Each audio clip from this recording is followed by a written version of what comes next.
তথ্যের বিচারে শিক্ষা হিসেবে এই শিক্ষা ব্যবস্থা, এই পাঠ্যপুস্তক সম্পূর্ণ অপূর্ণ এবং অযথার্থ, অসামঞ্জস্যপূর্ণ। একটা নমুনা আপনাদের দিই। পাঠ্যপুস্তকে আমাদের পরিচিতি গঠনের জন্য কিছু উপাদান সমূহ হাজির করা হয়েছে। সপ্তম শ্রেণী ইতিহাস ও সামাজিক বিজ্ঞান বইয়ের 18 নম্বর পৃষ্ঠায় চক এঁকে দেখানো হয়েছে যে আমাদের আত্মপরিচয়, আমাদের প্রত্যেক মানুষের আত্মপরিচয়, শিক্ষার্থীদের আত্মপরিচয় কি দিয়ে আত্মপরিচয় নির্মাণ হবে?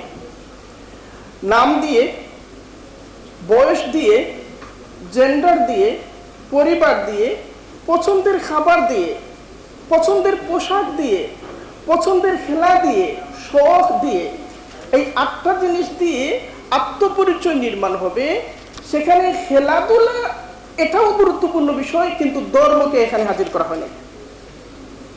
এটা সামাজিক বিজ্ঞান বইয়ের মধ্যে করা হয়েছে।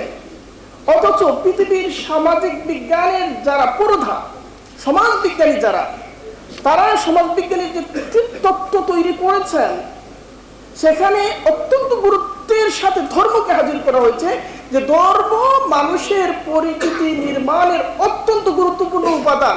এই বিষয়ে কারো কোনো ভিন্ন মত নেই।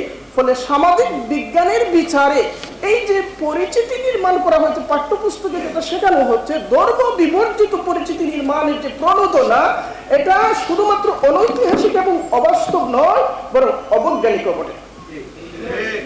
কেন কেন ধর্ম থেকে আমাদেরকে বিচ্ছিন্ন করার চেষ্টা করা হচ্ছে? পাঠ্যপুস্তক কোন লক্ষ্য থেকে আমাদেরকে ধর্ম থেকে আলাদা করতে চায়?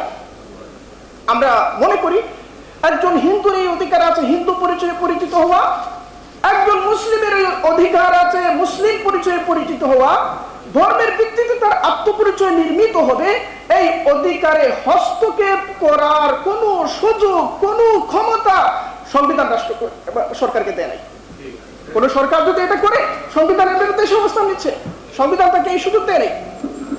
আরো অনেক সমস্যা রয়েছে।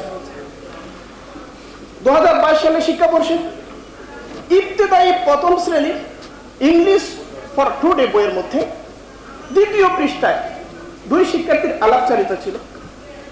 আলাপকালে তারা একে অপরকে সালাম দিচ্ছে। সেখানে সালাম তুলে নেওয়া হয়েছে, এবার সালাম তুলে নেওয়া হয়েছে, সেখানে বসানো হয়েছে গুড মর্নিং। আমাদের দাদা, আমাদের পরদাদা, আমাদের পূর্বপুরুষরা পরস্পরের সাথে সাক্ষাতের সময় গুড মর্নিং এর মাধ্যমে সাক্ষাৎ করতেন। এরকম কোন ঐতিহ্য এই ভূমিতে তৈরি হয় নাই। সালামকে উচ্ছেদ করা হচ্ছে।